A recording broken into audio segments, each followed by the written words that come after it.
The House committee investigating the January 6th attack on the Capitol is now laying out the case for its contempt of Congress charge against Trump's former chief of staff, Mark Meadows, including how the committee wanted to question him over an email that he sent the day before the attack saying that the National Guard would be used to, quote, protect pro-Trump people.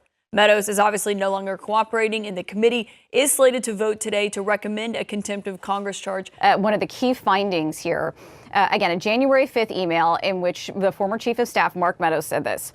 The National Guard would be present to protect pro-Trump people, and that many more would be available on standby. That's significant, Caitlin, because what we know is that the National Guard did not arrive to the Capitol until hours after the fighting began, and there continue to be questions about who made those decisions, how they were made, and what was basically responsible for the time lag between when the initial request was made and when the National Guard ended up being activated and finally making its way to the Capitol. What's up, everybody? Major Retired Richard Ojeda here, and how quickly everyone forgets that Chief of Staff Mark Meadows was the original founder of the KKK caucus. Back then, they were going by the name of Freedom Caucus, an alt-right-wing group hell-bent on destroying our country. Mark Meadows was handpicked by Trump because he was the most extreme member of the House and would do anything and say anything that Trump and the Klan asked him to. Meadows is a treasonous, seditious bag of garbage. He hates this country and wants it reshaped and molded into an all-white utopia he has envisioned with his twisted, soulless KKK fan club. And I'm glad the House voted to hold Meadows in contempt alongside Bannon, and I do hope that there comes a day when those two share a jail cell together.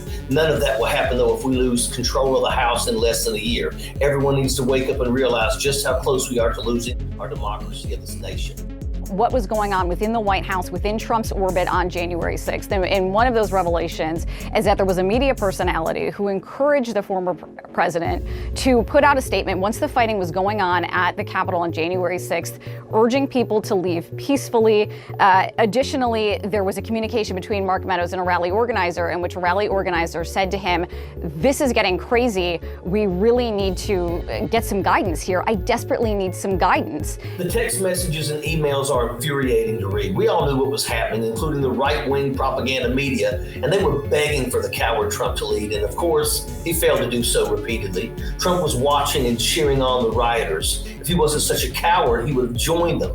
Trump is America's Trojan horse, hand-selected by the Kremlin to try and destroy us from within, and he came very close. What happens from here on out will determine the future course of our nation. Are we a democracy or are we a fascist state? We forget all the time that America's a baby. We're just a few hundred years old, and we are the world's most dominant superpower.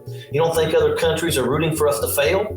They are, folks, guaranteed. But the generations that came before us built this country into what it is today, and I'll be damned if we're going to let it fall because of a lifelong con artist and his insatiable appetite for greed, corruption, and gluttony.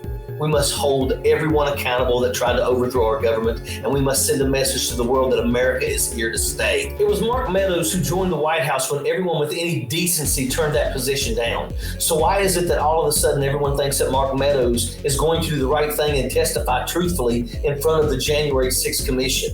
Mark Meadows is about as fringe as it gets, and he is despised by his colleagues on both sides of the aisle. Again, why do you think Donald Trump wanted him to be his chief of staff? Did you hear Jimbo Jordan cry on the House floor of how Meadows was a good man and his friend? That's all you need to hear to know what kind of a man Mark Meadows is. So enjoy jail. Maybe your orange shaver will send you a postcard from time to time. Sappers clear the way, airborne all the way.